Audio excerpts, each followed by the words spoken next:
to go, here's what you should actually live and die for. They're just walking around trying to pick up things from their friends, and their souls are shriveling because of it.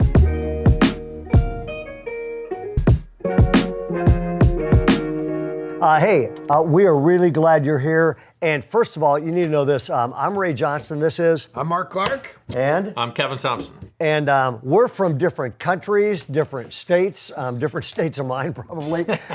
And that's intentionally because this thing is all over the world. All 50 states, we've got different countries tuning into this. And we're really glad that you have tuned in. And let me tell you why.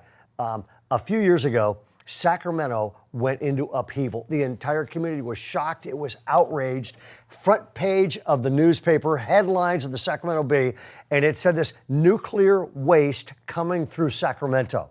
Now it turned out, the entire community was on alarm. Everybody's freaking out.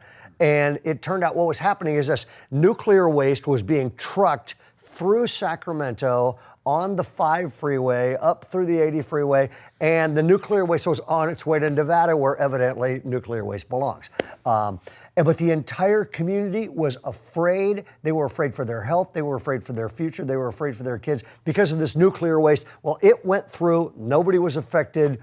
And I sat there and I went, man, everybody's freaking out about this, without realizing there are toxic things being poured from all kinds of sources into today's kids in every way that are far more destructive and far more damaging than anything running on the freeway. And that has birthed this series, okay? We're gonna unleash one topic with you in major forms. It says, how do you raise G-rated kids in an X-rated world? And it's a 3-part series. We'll come back to that in a minute. But if you're kind of going, who are these guys? What do they care about? Why are they talking about this kind of stuff?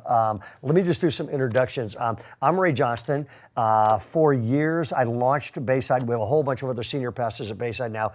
We launched this because there were 2 copycat suicides of teenagers in Granite Bay, and people began to pray that God would raise up a church that would attract kids and teenagers, and it turned out that's been us now for 20 plus years, and it just keeps getting better and better. And as God's brought people here on our staff, it seems like we have one heart about this, which is we may mess up the choir, which we pretty much have. We don't have one.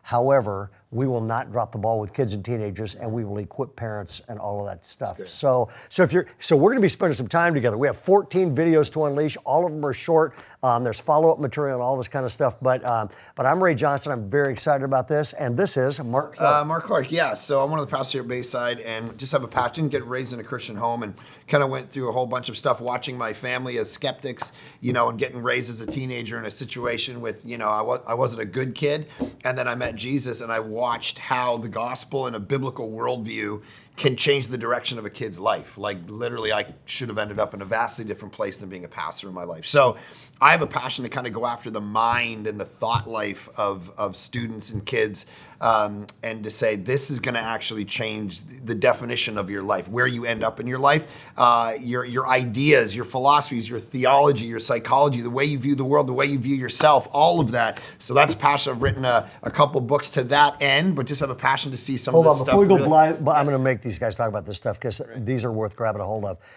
You've written 2 books that are brilliant apologetics books, almost for the next generation. And so The Problem of God is the first one, and deals with a lot of those kind of questions that youth and teens would have, science and faith and hell and hypocrisy in the church, and is Jesus the only way, and what about sex, all of those kind of questions.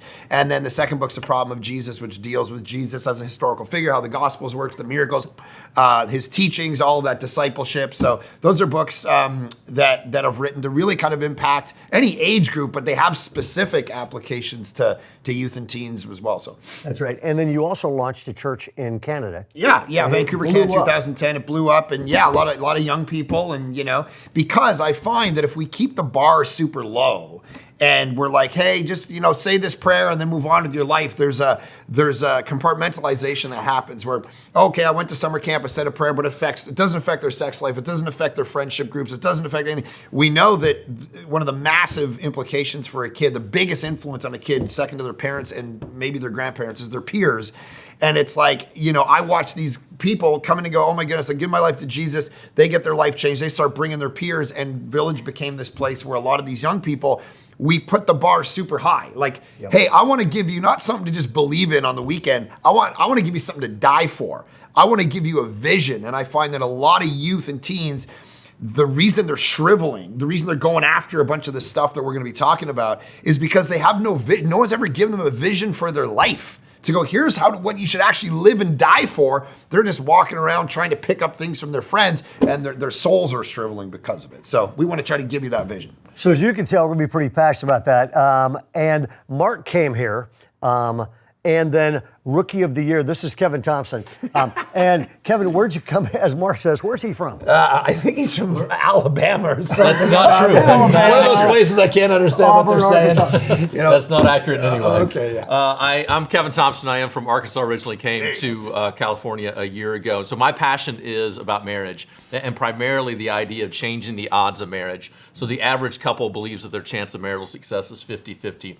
And whenever they have that viewpoint, there's just no reason to put any work into it.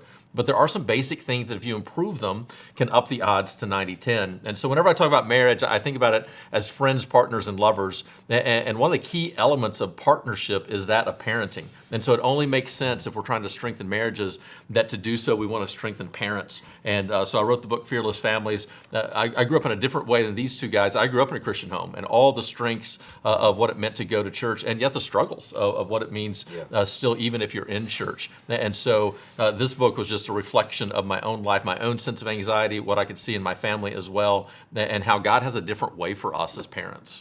That's right.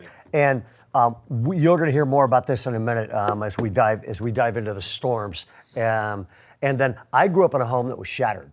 Yeah, I mean, there were times where I was taking the screen off my window to get my two young sisters out of there because my alcoholic, rageaholic dad and mom were just going crazy. 1 in the morning, walking streets. Met Christ at age 18, and every single thing changed. And I still can't believe my daughter's right over there. Carol and I have 4 kids. We've got 3 grandkids. They're all off parole, so we're feeling better. And so I want to give you an overview of what's coming because all of these videos are going to be like taking a drink from a fire hose. They're in 3 massive sections. Section number 1 is 7 storms hitting every single kid in America and every family, okay? We'll come back and do a whole thing on that, okay? Second is 7 strategies to deal with those storms, okay? Because the old strategy in America was this: prepare the road for the child. It's why so many people are leaving California or other states to move to states where they think the road is better, only to get there and discover it wasn't as good as they thought. Social media is still there, every media outlet's still there, all the pressure is still there. In other words, and we have got to shift from the failed strategy of preparing the road for the child and shift to let's prepare every child for any road they're ever on. That's the only way you build lasting values into today's kids. Okay? And so it's 7 storms and then 7 strategies for doing that. And then we have a bonus section, which ultimately is this. Your kids in the long run are only going to go in the direction they're internally motivated to go. When they're out of sight, that's when you discover whether the convictions built character. Okay? And the only way that happens is if you become a parent, your kids actually want to be around. So, and one of the reasons I'm passionate about this is I have been working on a book called Raising G-Rated Kids in an X-Rated World for a while. That'll be wrapped up this year. I met with a team of people and we went over it, and somebody said, wait a second, this isn't 1 book, this is 3 books, okay? The first book is Raising G-Rated Kids X-Rated World, 7 Storms and 7 Strategies. The second book is 5 things that have to be built into every single kid. Okay? And what does a healthy adult look like? It looks like 5 things. Okay? We'll be covering some of that and give you an overview of that at the end of the series. And then the third book is ultimately maybe the most important, which is motivational parenting. How do you become a parent your kids actually want to be around? Okay? And if we get real serious for the minute about this, you told me about an experience you had with a dad. Yeah, so he realized that his daughter, she came to him finally one day and said, I got to confess something to you, Dad. I was online and someone DM'd me. And it was someone I didn't know. And they said, I know who your dad is. I know where he works, and he DM'd her a bunch of. So this girl was, I think she was 12 at the time. He DM'd her a bunch of photos of her dad at work that he took off Facebook, work, play, whatever. And he said, I want you to do something for me. I want you to lift up your top. And she was like, And he said, if you lift up your top, then I won't go to your dad and tell him that you are kind of in a relationship with me, and I've been watching him, and I might even do something to him. Like I might be violent toward him. So she 12-year-old girl lifts up her top and takes photos and DMs him the photos. Then this relationship starts for about 4 months where he just keeps threatening. Now I have pictures of, what are your parents going to think now that you've showed me, yourself, whatever. So keeps her basically enslaved to him. I mean, we're talking about normal family. Like this is what basically keeps her enslaved to him for months until finally she comes to her dad just crying, breaking down and said, I'm really sorry I did this.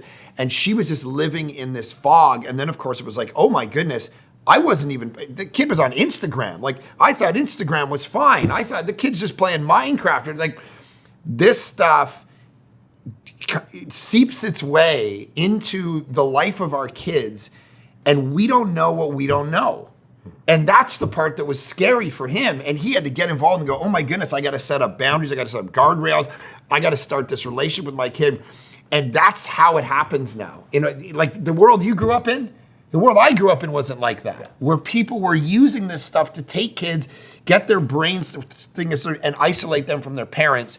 This is the kind of stuff we're facing today. So as you can tell, we're three dads. We're three people that care deeply about this because, frankly, whoever shapes the kids shapes the future, which is why we couldn't be more thrilled you have tuned into this thing. And we're going to start with 7 storms. We'll be back with them. Here we go.